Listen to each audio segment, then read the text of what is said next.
Hi everybody, I'm Jack Jinseki, and joining me today is Azukitou. Hi.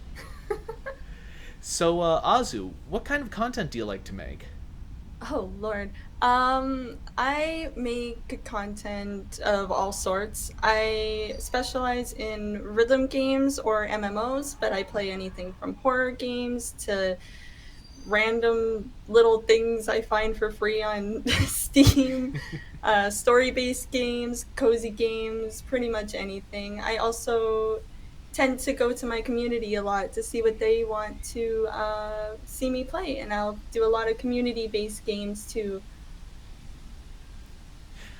So you like rhythm games? Are you an Osu player? Oh yeah. Started playing back in 2011 or 2012, and I've Wow, been playing ever since. that game. I've seen people play that game. It scares me. I get that a lot. So, what made you want to be a VTuber?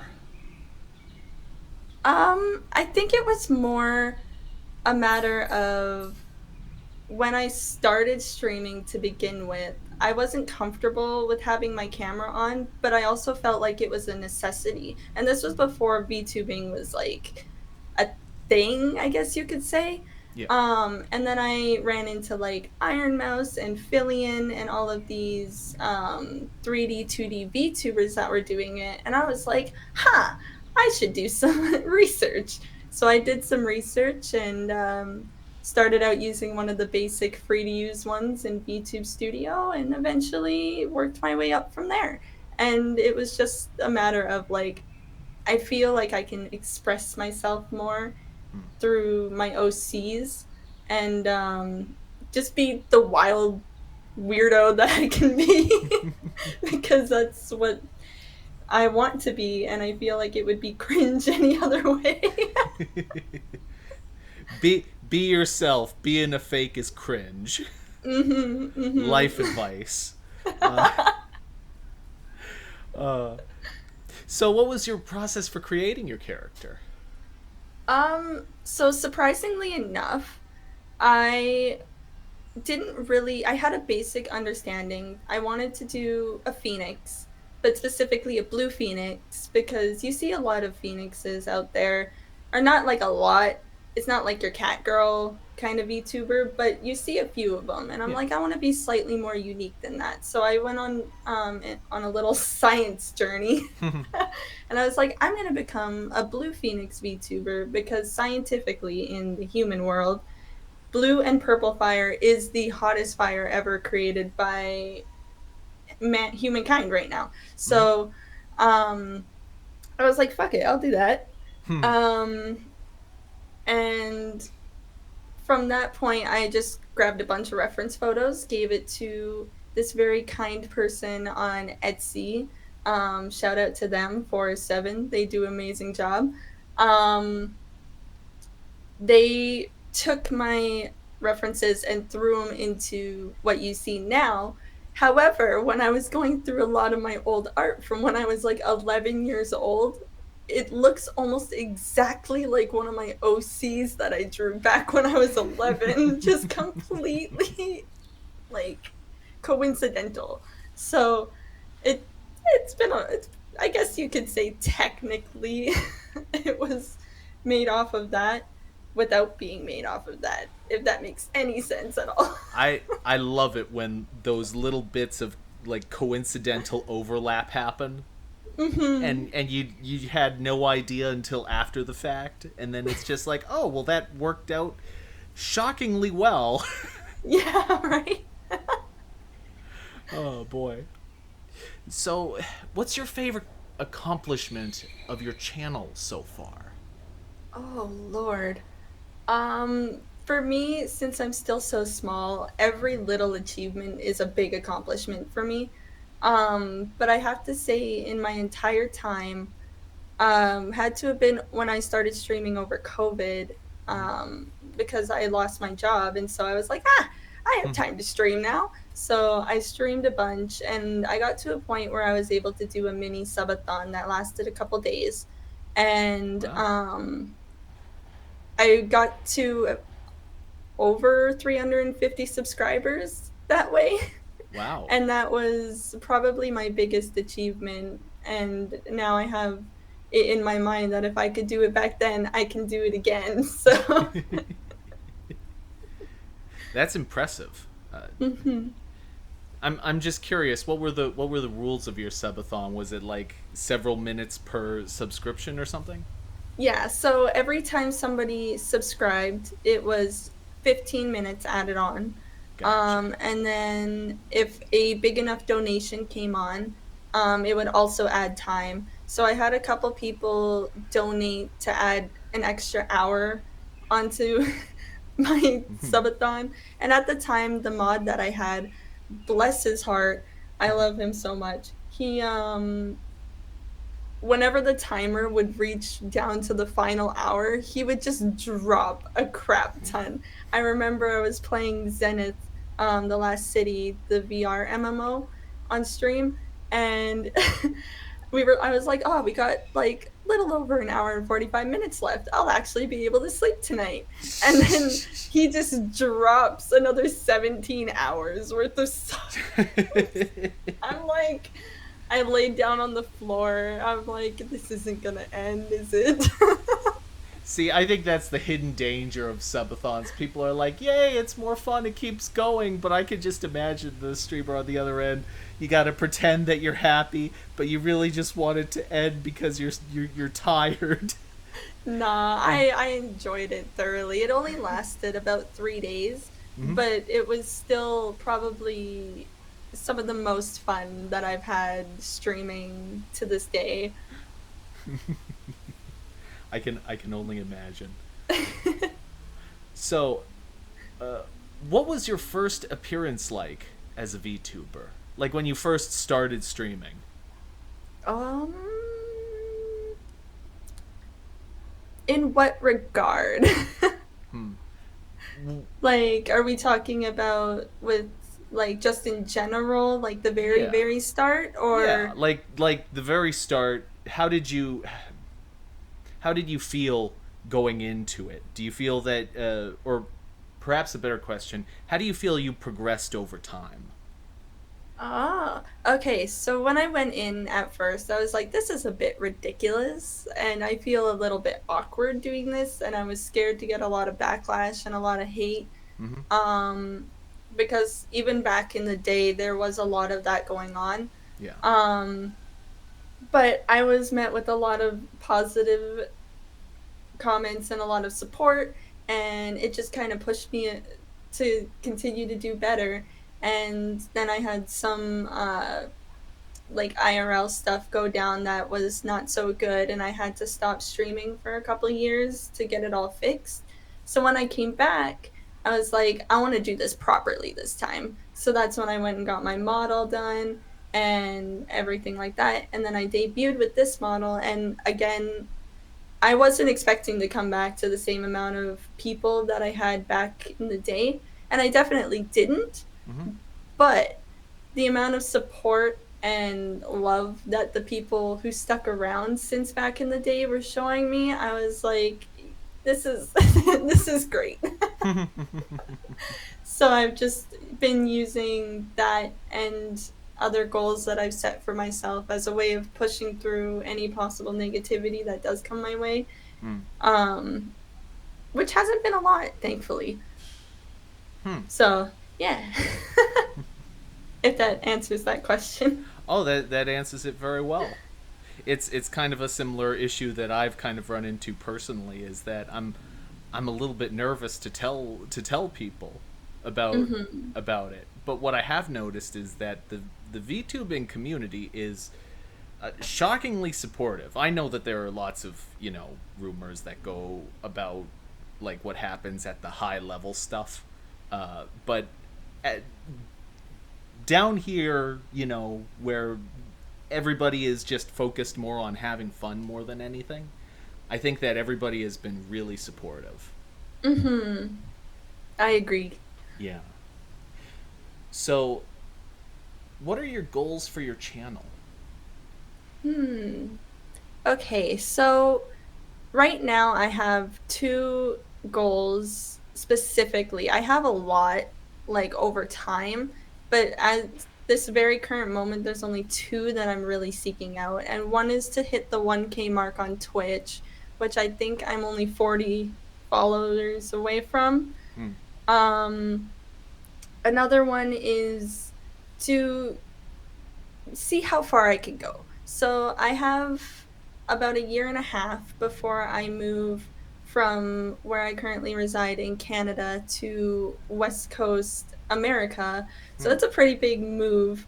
Um, and I have a year and a half, and I have dedicated myself to pushing my limits to see just how far I can go from now to then, and hopefully get to a point where I can either part time or even full time stream Hmm. by then.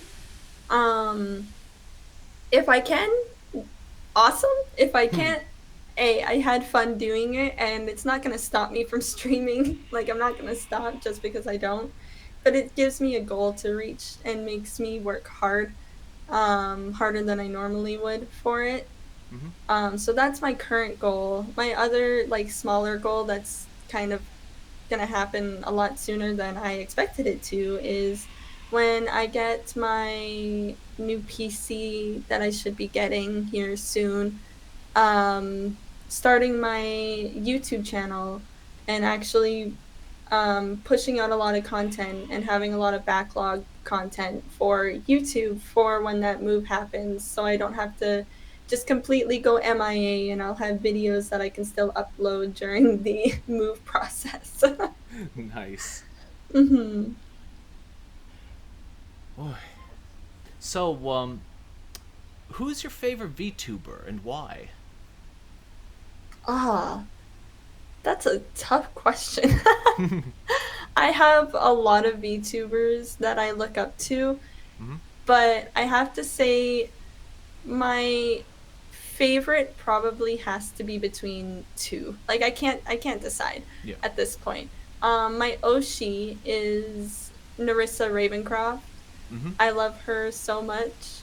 My other favorite has to probably be Shy Lily, which is really funny to say because I used to not like her so much. Um, because I had walked in on one of her streams during one of her subathons that she was doing, and she was saying something that I didn't exactly agree with at the time. Hmm. But I also didn't have the level of understanding of what goes on in VTubing that I do now. And now I have a whole new level of respect for her, and I enjoy her content. I think she's actually hilarious. So it's between those two for me. uh, Definitely. I remember. I haven't watched a lot of uh, what's her first name? Ravencroft, Narissa. Narissa. I haven't watched a lot of her, but I remember seeing her do. I think it was a rant about Pizza Hut that was hilarious. Uh, Oh my gosh, yes. I found her through her um YouTube covers, mhm. specifically her Goddish one. And ever since then I was like, I want to do that. So she's been my inspiration for a lot of the stuff that I've been doing recently. Nice. hmm So, it's your ideal stream. Who are you inviting? And it can be anyone. It can be historical figures if you want. Oh, oh gosh. This is a thinker one. I was trying to think about this one, and it's very difficult for me. Hmm. Um because I'm someone who I just want my friends to be there. My ideal stream is to just have a bunch of my friends, whether they're big, small, whatever, Of course. just hop into a game and just wreak havoc and absolute chaos. Like I'm not one of those people. As much as I would love to be able to do a collab one day with like a big VTuber like Iron Mouse or Shy Lily or Narissa or any of those people, I feel like personally the bonds that I've made with my friends would make for a very unforgettable experience Yeah. if we got us all in one stream. Oh man. I mean, and honestly, if I was to have like a really famous person on my stream, it would just be 10 minutes of me going hi. Yeah, I also think if I was to choose a celebrity to be on my stream, I would want it to be Ryan Reynolds. Like, But he has to be dressed as Deadpool. yes, exactly. The chaos. He from everything I've seen about Ryan Reynolds, he seems like a really just a really nice guy in real life. That's Yeah, the impression I've gotten of him. and he has a sense of humor. Yes, absolutely. What advice would you give to someone who wants to be an entertainer? Mm, someone who wants to be an entertainer, um, don't get discouraged. That's probably my main source of advice that I give to anybody who comes to me saying they want to start content creating in general, not just VTubing. Mm-hmm. Don't get discouraged and don't throw all of your eggs into one basket. So, for example, if you're going to do VTubing specifically, have a backup channel on like YouTube or something like that, especially because Twitch can be a little bit iffy on VTubers sometimes. Um, but have like a backup channel and don't go into it expecting to just be big, just to blow up in X amount of time. You have to give yourself time. Don't burn yourself out. Just take every little accomplishment as a big accomplishment and keep moving forward. Because if you stop, then you'll never know just how far you can actually go. Moana, probably. And if you do go onto Twitch, make sure that your model does not contain tan lines. Mm-hmm. That or do a lot of studying on the attire for specifically for VTubers. Um, with Twitch's TOS because there's a very thin line between what is allowed and what is not. Maybe we're missing out here. Maybe what everyone should be getting into is being a sock puppet streamer. I always wanted a model of a sock puppet, I'm not gonna lie. They're so dumb. I love them. Uh, so, what was the first anime you ever watched, and what drew you to it? Funny story. So, first anime technically that I ever watched, I was in the third grade and I stayed up a little too late one night. Mm-hmm. And an episode of Inuyasha came on 4Kids TV. Um, and I watched that and that kind of got me hooked. But I also grew up not like having very limited access to the internet in general. Mm-hmm. So once I got the internet, I scoured YouTube because this was before Crunchyroll was a big thing. Yeah. Like it was around, but it wasn't nobody really knew about it. Mm-hmm. Neither was like Kiss Anime or any of these other places you could watch anime. Hell, even Netflix wasn't even a thing. Yeah. Or if it was very just starting. Um so I would scour YouTube, be like Inuyasha episode 27 English dub, like that's how I started with that. And during my travels of YouTube looking for episodes for that, I ended up coming into contact with Air Gear.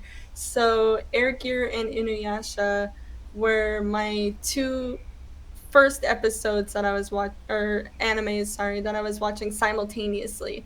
So I remember I didn't get into YouTube until kind of late in the game. I think it was like 2009 when I first got on YouTube, and back then uh, I was trying to find episodes of Naruto Shippuden, Oh gosh.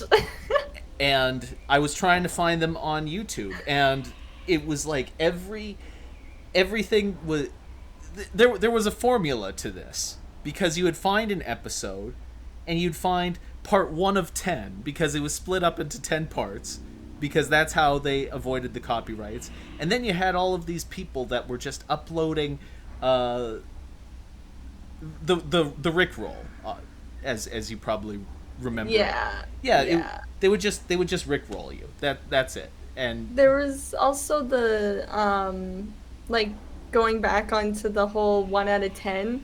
That was also back when YouTube only had a limit of like 5 to 10 minutes on their videos. yeah. So like you'd sit there, you'd watch 5 minutes of the episode, and then you're like, God damn it.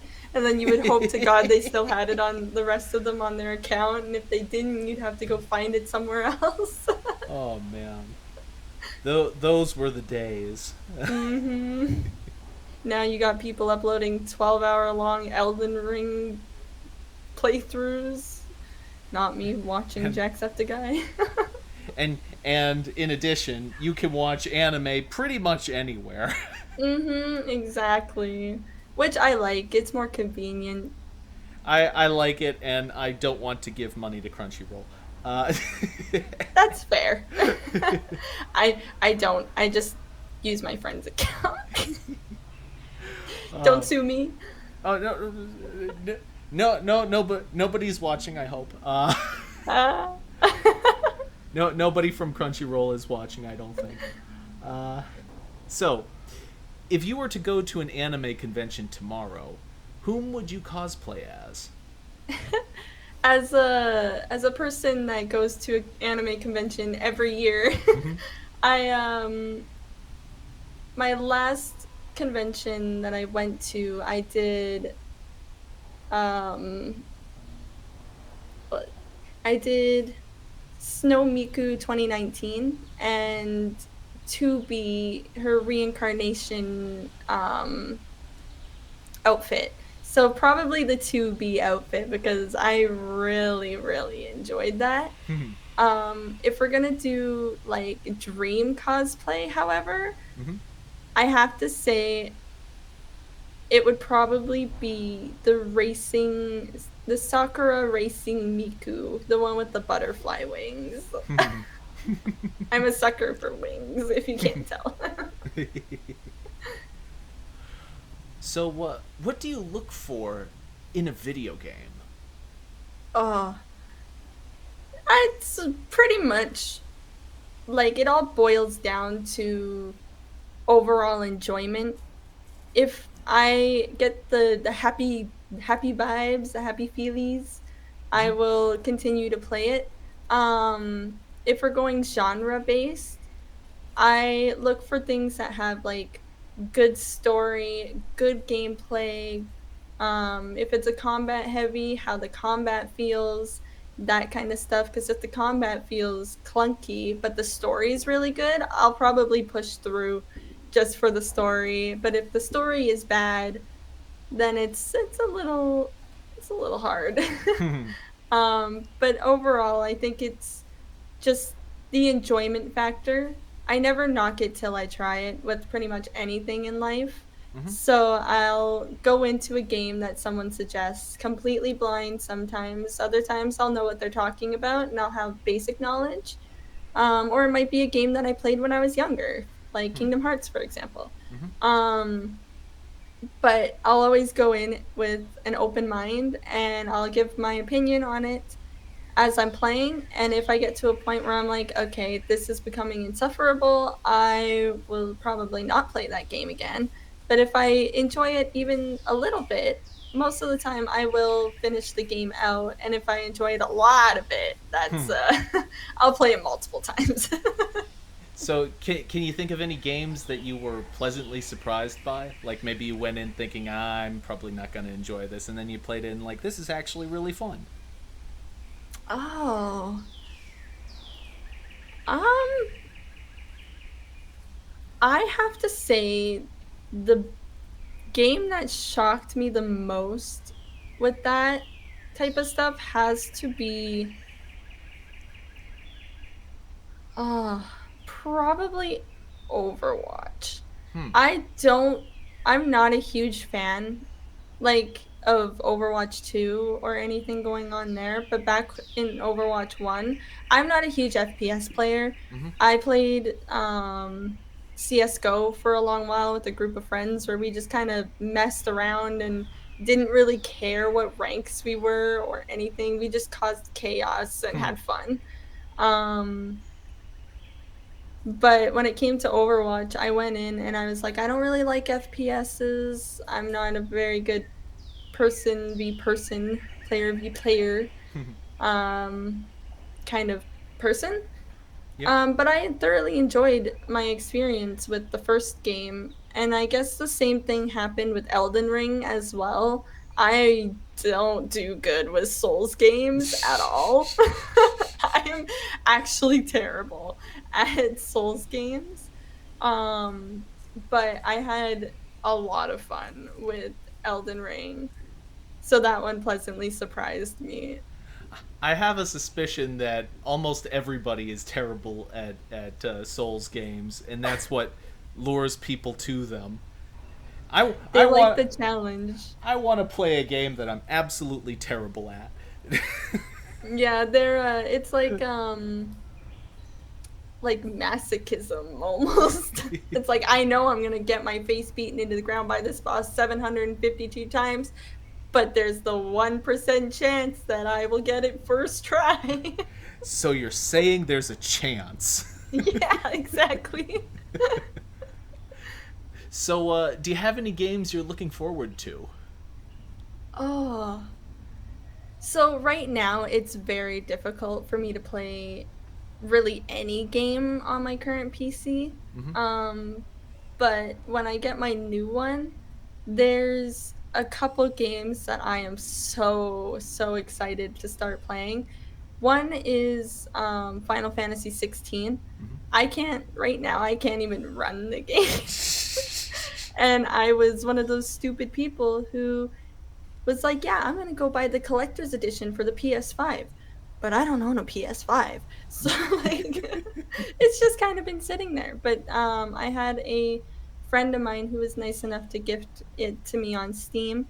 So when I get my new PC, that's probably the number one game I'm so excited to play. Right now, as of games that I can currently play, I've been playing through the Walking Dead Telltale series. I played the first game growing up when I was a wee little bean, but um, I was like, I'm gonna go back and play it, and it made me cry just as hard as it did the first time, and so did the second game. And so I've now made it a tradition for every weekend we're gonna play through the entirety of one of the Telltale Walking Dead games until I've played through all of them, and I'm so excited. Well, how many are there? um, there's season one, season two, New Frontier, final season, and Michonne. So there's five in total. There's also a VR one called Sins and Sinners that I'll probably play um, when I get my new computer, Mm-hmm. but it's not Telltale, so I mean, obviously it's VR, it's different experience, different story, different company, but it's still The Walking Dead, Yeah. and I'm excited to see where that goes because I haven't had a chance to try that one yet. All right. So your friends just dropped in to play video games. What are you playing? VR chat. That's such an easy answer because most of my friends, when we play games together, we're either playing Osu or VR chat.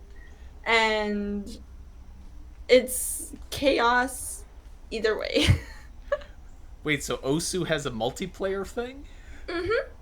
I didn't even know Yep, that. there's multiplayer lobbies where you just kind of pass around host, and you all pick a like you pick a song, and then whenever you play that song, you pass the host on to the next person. They'll pick a song, and it's just kind of like a rotation kind of thing. Um, and then obviously VR chat is VR chat, like it's social platform practically at this point. So what do you do on VR chat? Depends on what we have like planned.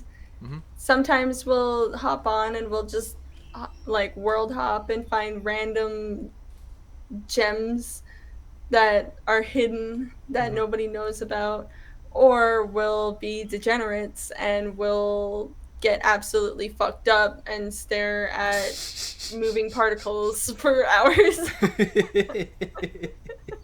It really just depends on what we feel like. Oh man. Okay, so this is the part of the interview where I like to ask more random-ish questions. So first things first, which do you prefer, Elvis or the Beatles? um, that's tough because I didn't really get into that kind of music. Mm-hmm. But if I had to choose just based off of my childhood, probably Elvis Presley. All right, so you're on a boat with friends. Which artist are you listening to? Oh Lord. Ah. Um probably won't know them, Mm-hmm. but more than likely either I can have multiple, right? Sure. Okay. So either John Summit Mm-hmm. or Subtronics. I feel like I've heard that name before, but I'm not sure. Very heavy EDM artist, and I got to see them in person at a festival twice now, so I'm happy. Nice. What's a good movie to watch on a Sunday afternoon? um, I'm inclined to say Harry Potter because I'm a Potterhead, but I'm also inclined to say it depends on how long you want to spend watching the movie. Because you could also watch The Lord of the Rings, but they're long. So sit down Sunday afternoon, marathon session, all three movies back to back. Yeah, I don't think you could do, depending on if you're watching the director's cut or not. It would take longer than one day.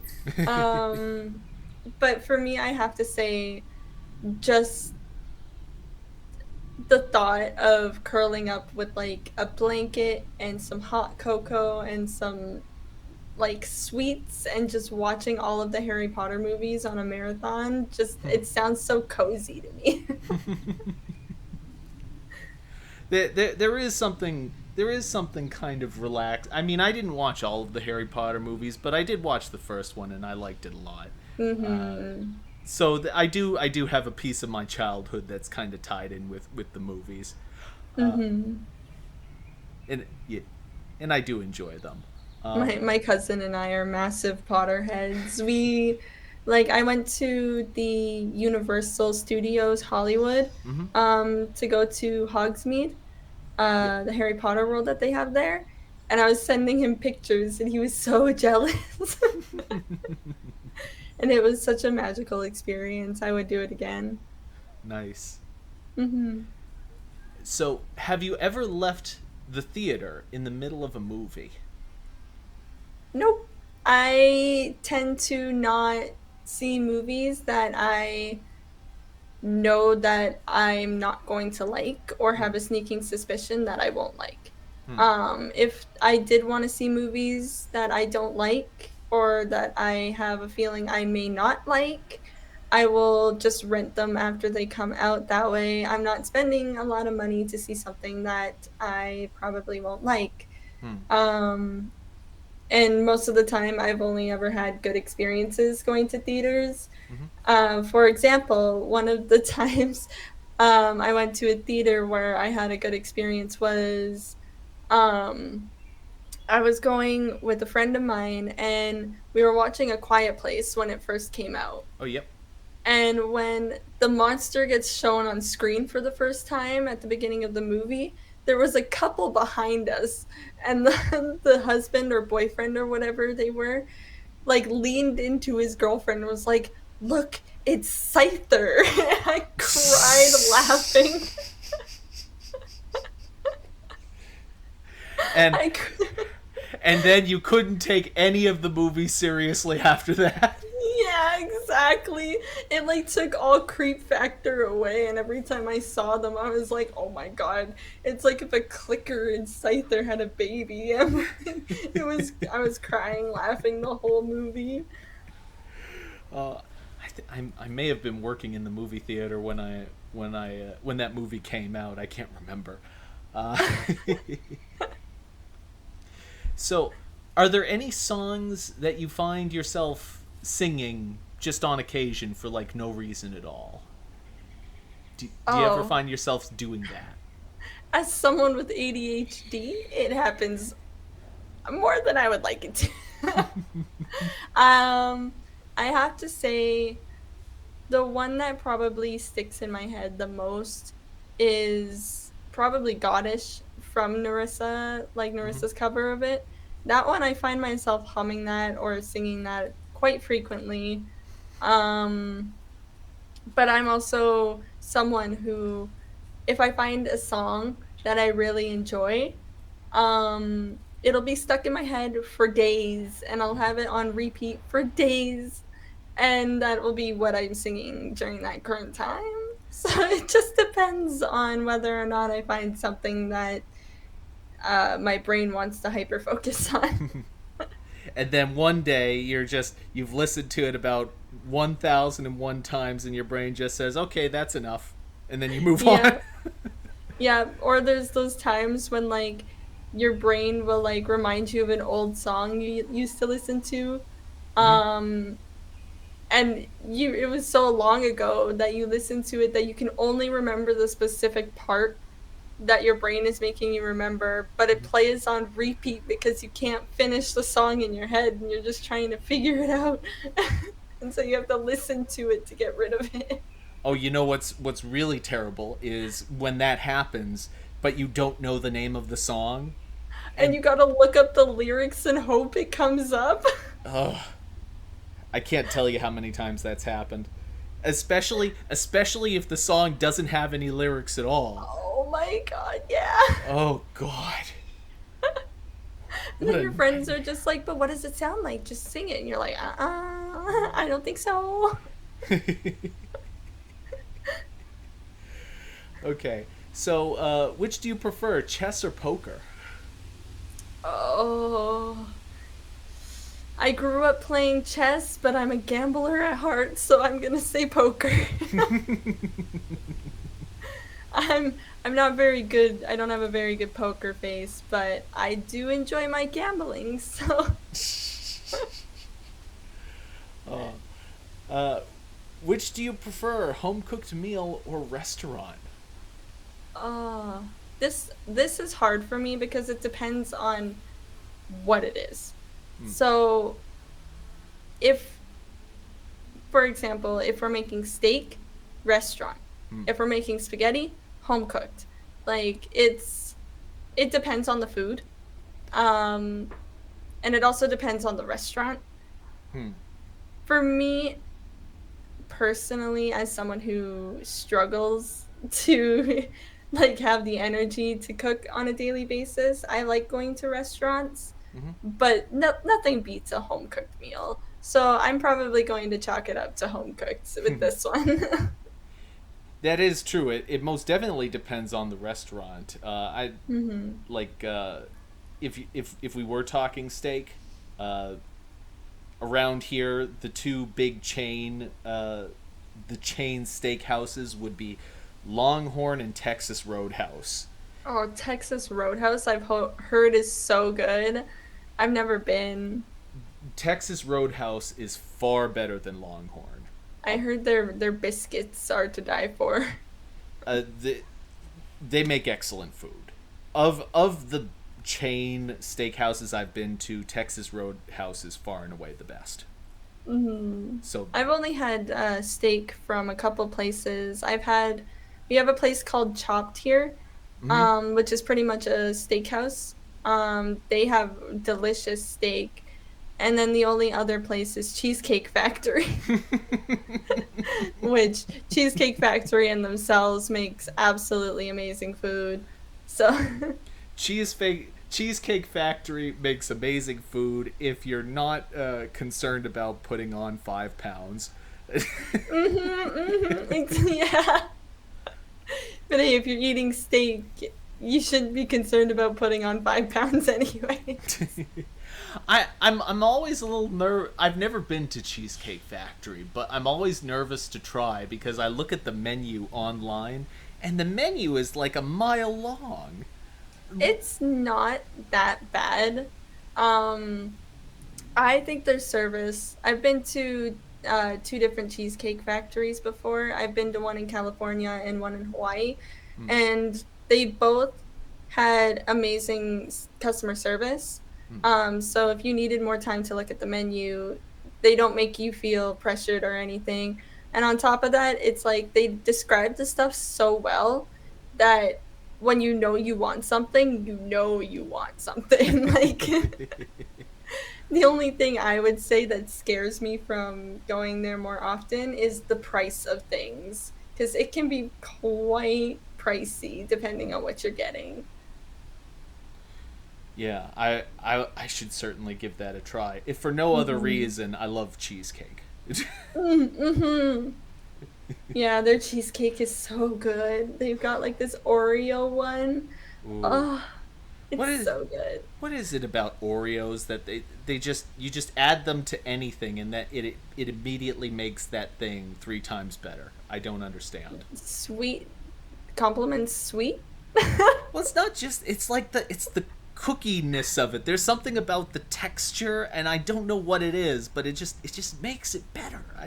That's true. It's like when you get the Oreo McFlurry Yeah. from McDonald's and it suits it so well. I don't understand either.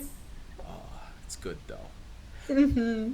Okay, so on the other side of the polar opposite end of good food, you're hungry and the only place to eat is a gas station.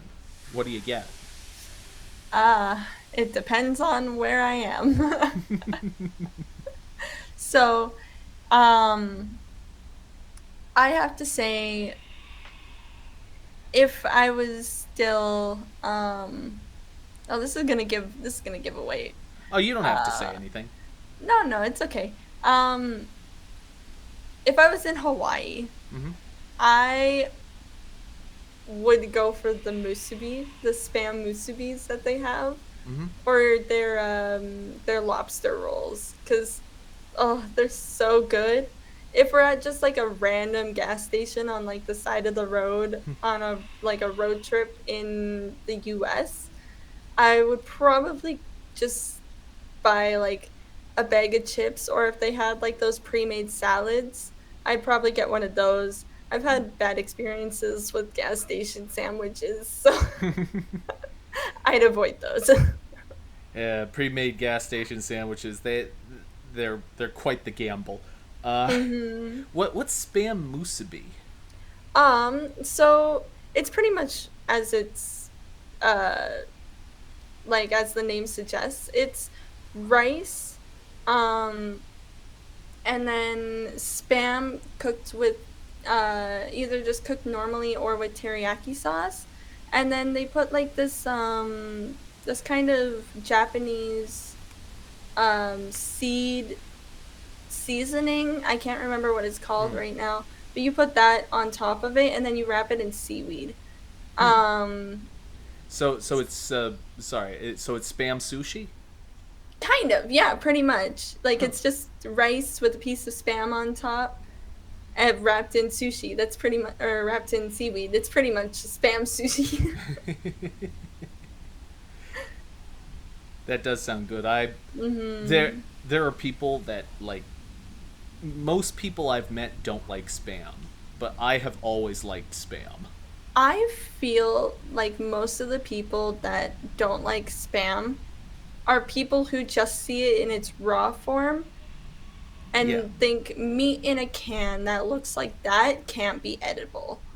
Mm. But it's a matter of like my mom, it's like at the thought of Spam, she's like, huh? And I'm just like, just you wait, mother. Just you wait. One day I'm gonna make something that has Spam in it, and I'm gonna make you try it, and you're gonna like it, and then I'm gonna prove you wrong. I mean, it is a fair criticism. Spam right out of the can does not look appetizing. But No. But at the end of the day, Spam is literally short, like abbreviated for spiced ham. That's all it is. It's just in a can, and yeah. nobody likes that. So, uh, what's your favorite thing that you've ever made? Like food wise, or just in general? In general. Like maybe you made a craft or something. Oh, I have to say my favorite thing that I've ever made, um, has to be I have this Viking ship behind me that I made. It's Mm. like a dragon Viking ship, and it's got lights and um like rotates and stuff like that, and it looks really cool. I think that's one of my favorite things I've ever made. If we're talking about like homemade crafts, um mm, I'd have to say it's probably one of my cosplay props that I have. Mm. Yeah. It's It, like a giant staff, and the gem pops out of it at the top, and you can put a little LED light in it so that the gem glows. oh, nice. That's pretty nifty. hmm So, what's the coolest place you've ever found by accident? Ah, coolest place I've ever found by accident. That's a tough one because I don't really go out much. Well, maybe um, you were like hungry for, and then you were like, "Hey, there's a restaurant over there," and just on a whim, you just decide to go in. Anything like that? hmm. I think so. There's a couple places if we're going on to like something like that. Mm-hmm. One has to be this ramen shop that was in my city at one point. They closed down after COVID, unfortunately. Mm-hmm. But they were like a hole in the wall, literally the smallest little door. But you would walk in, and it was like everything was all oriental. There was giant dragon paintings on the walls, and it was so cool. And their food was so good, so cheap too. And you could like customize your own ramen, and it was such a cool experience. I Mm. think the other one that was um really cool that I found has to be, oh, what was that one place called? Ba, ba, ba, ba. I can't remember what it was called, but pretty much it was like, oh, I guess I didn't really find it. It was more of a suggestion, because we were looking for stuff to do while we were in Vegas. Um, and I was like, let's look at what there is around to do.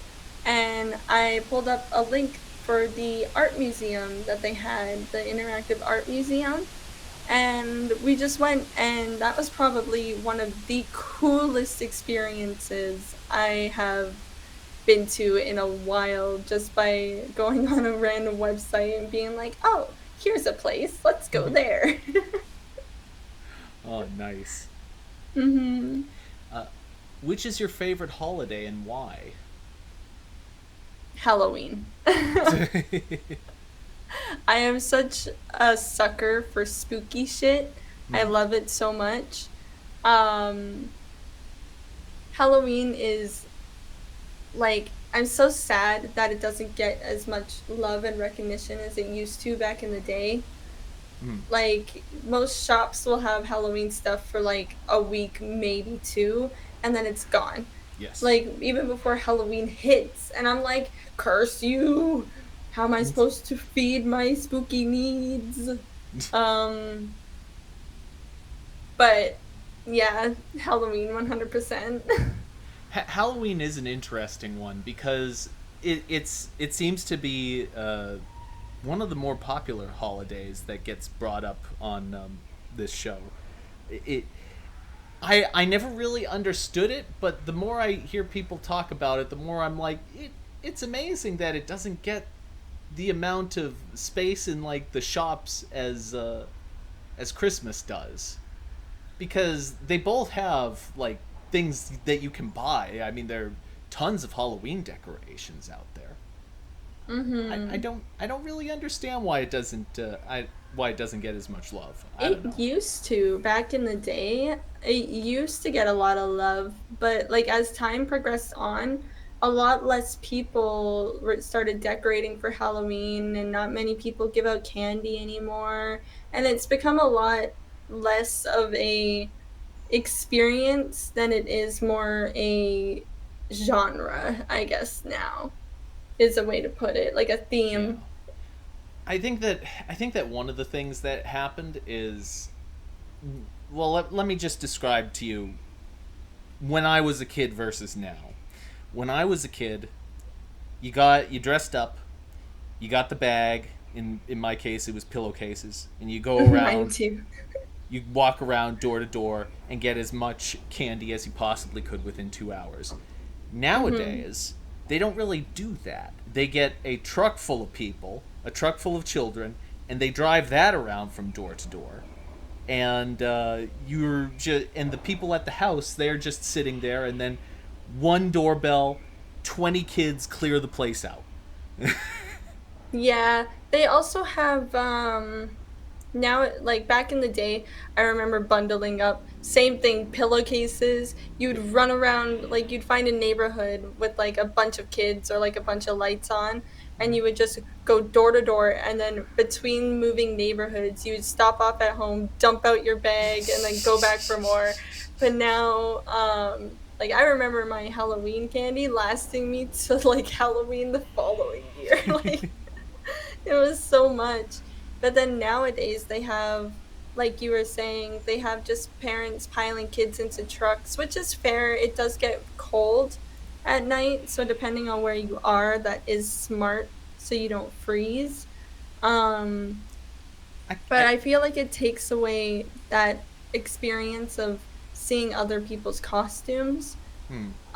They also have something called trunk or treat now, Mm-hmm. where a lot of like churches or other big community places will just hole up and like throw on kind of like a party per se, and the kids will go there and they'll just get a shit ton of candy from there, as well as like hot chocolate, and converse with people rather than walking door to door. So I feel like the magic and the experience of what Halloween used to be is not around as much as like something like Christmas, which has arguably become increasingly um loved in comparison over the years with everything. And soon I wouldn't be surprised if Halloween was literally like just gone in the next couple generations,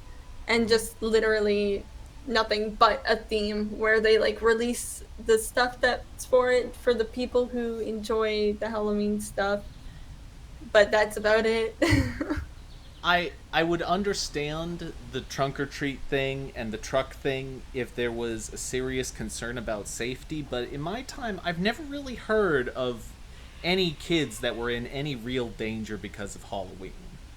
Uh, and I also think it might be religious related stuff, but I hmm, don't want to assume anything.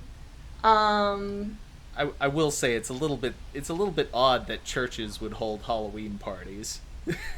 Seems a little off theme, you know? Well, at the same time, it's mainly for the kids, right? Yeah. So, like, I know there's a church in my area that will do the trunk or treat.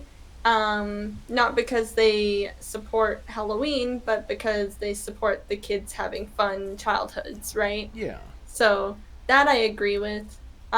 Here where I live, it gets cold.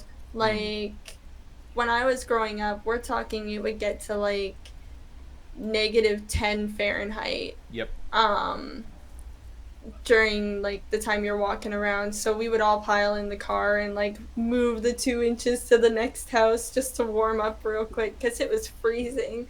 So that could be a health like concern or a Yeah. safety concern, depending on where you're located. But if you're in a warm place, where it doesn't get too cold at night, I 100% agree with you saying that there's not really much of an issue. But we're also talking like 15, 20 years ago.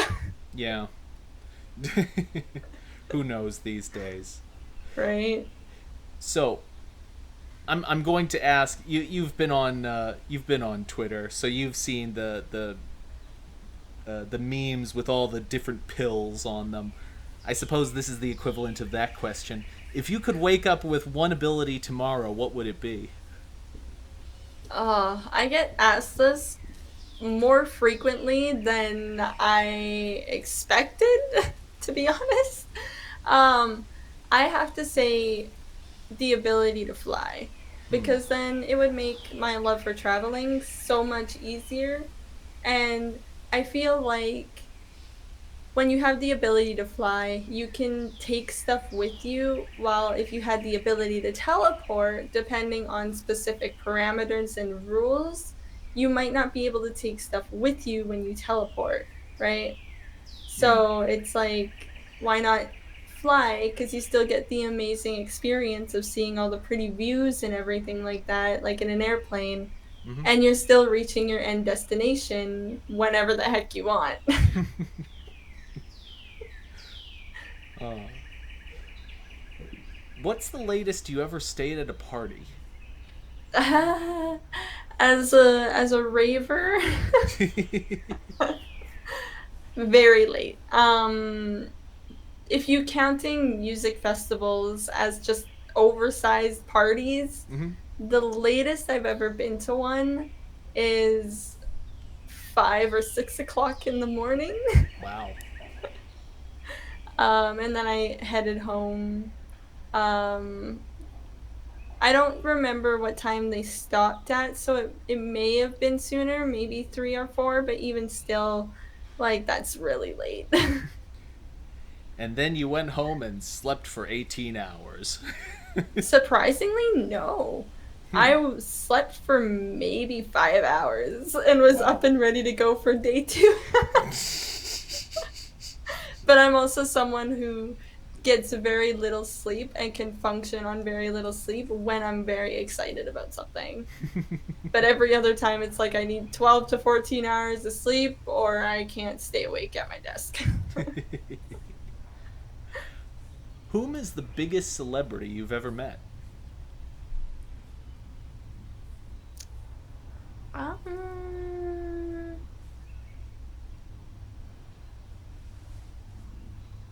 Mickey Mouse.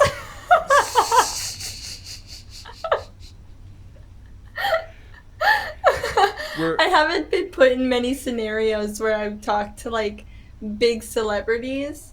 Um, so I think the most logical one to say is technically Mickey Mouse. um, but if we're going to be a little bit more serious, um, he's big, but I don't expect people to know who he is. Um, but I've met Muzz, um, who is a musical artist. He does a lot of D&B. mm-hmm. I met him, and he's pretty big, especially within like the UK community. Hmm. But again, if you don't listen to that kind of music, I don't expect you to know who he is. Type big. Yeah. So, aside from that, Mickey Mouse. Uh, uh, do you collect anything? I collect a lot of things. um, I have a habit of collecting figurines or standees of, or even like merch in general of content creators that I enjoy and follow. Mm-hmm. Personally, for me, um, as a traveling thing, I know a lot of people will collect stamps or they'll collect magnets or like keychains, that kind of stuff. Pens. One of my friends collects pens when she travels. Mm-hmm. I, on the other hand, collect fans, like the really big fans that you'll sometimes see people use at festivals. Yep. They're about the length of your arm, and I collect those. So I have one from my trip to California. I have one from my trip to Hawaii. I have one from my trip to Vegas, and then I have one from my current city. So I collect those. Oh, nice. hmm So, do you like hang them all on your wall or something? Yeah. Currently I don't have a spot for my California one yet, Hmm. but I will find a space for it eventually. So, when you move out to the West Coast, are you planning on doing any surfing there? I hope so. If my body will allow me to. I unfortunately, as a child, I say as a child, but I was more a teenager. Mm-hmm. Um, had the unfortunate case of dislocating both of my knees multiple times, Ooh. and I spider fractured one of my kneecaps. Ooh. So I have permanent damage in my tendons and my cartilage around one of my knees. So even slipping on ice sometimes dislocates my knee. So it would have to be a matter on if my body could physically handle surfing. Mm-hmm. I would love to. I would love to. It's been a dream of mine. So that's one thing that I do want to try to do. Um, but yeah, due to my injuries, I used to do figure skating and like several different dance classes and everything, but because of my injury, I haven't been able to do those anymore. Yeah. Um, but I'm hoping now that it's been like 10 plus years since Mm-hmm. the last incident I've had. Um, or I guess I can't really say that because 2021 was the last incident I had, but it wasn't like I needed to go to the hospital kind of crazy. Um, I think aside from that, I haven't had any incidents or any issues. So I'm hoping that's a good thing where I can actually do some surfing or some lessons at least. That would be awesome. I'm me Mm-hmm. me as far as skating goes. I tried skating for the first time a few years back. Uh, Not so good at it, but I gave it a shot, and then I went to a class, and uh, I took a few classes, and they're pretty cheap around here, so I manage. Mm-hmm. I can stand on the ice pretty well. Uh, It's that's like rollerblading, but on blades instead of roll wheels. There we go. I was about to say rollers, but wheels. Well, that's the thing though, is that I'd never been rollerblading either. So Ah. I actually figured they were probably analogous, so I got rollerblades. I never actually used them, but I did get them. And then I figured out that there aren't really any skating parks around where I live, so so it goes. Uh, Mm-hmm. uh, uh, but I think it's important to at least give it an honest shot. Oh yeah, definitely. Yeah, Don't knock it till you try it, right? absolutely. And my final question for you: what smell reminds you of home? um, I have to say, there's this. This is gonna sound funny. There's this wallflower fragrance at Bath and Body Works called it's called Tiki Beach, Mm-hmm. and it reminds me of home every time I smell it Hmm. because it actually smells like a beach. and it's great. A, Nostalgia. a beach smell that actually smells like the beach. That's because I've seen them before, but it's I always smell it and I'm like, is that what the beach smells like? Mm-hmm. Yeah, it smells pretty much exactly the way that the beach smells in Hawaii. Oh wow, Mm-hmm. man. See now I want to know what Hawaii is like if you go there and it smells really nice like that. Uh, It does actually.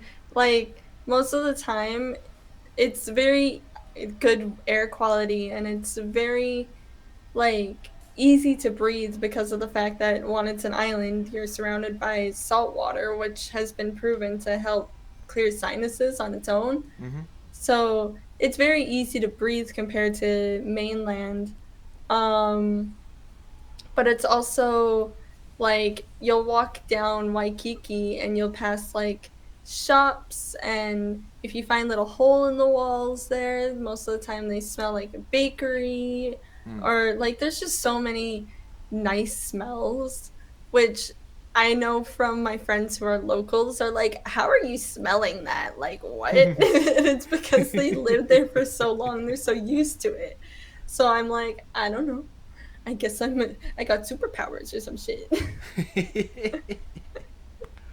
Oh, that sounds really nice. Mm-hmm. Well, that's all the questions I have for today. Thank you very much for coming out to do this interview. I've had a great time. Thank you for having me. I Yes. appreciate it. And for anyone out in the audience, I'll be linking to Azu's Twitch page and Twitter/X/whatever page in the description to this video. Unfortunately, it won't have. It'll be missing a period somewhere because YouTube doesn't like hyperlinks because they just be that way. Uh, Problem child. yeah. Anyway, thank you all for coming out, and thank you once again to Azu. I do appreciate it. No problem. Thank you. Bye bye, everybody. Bye.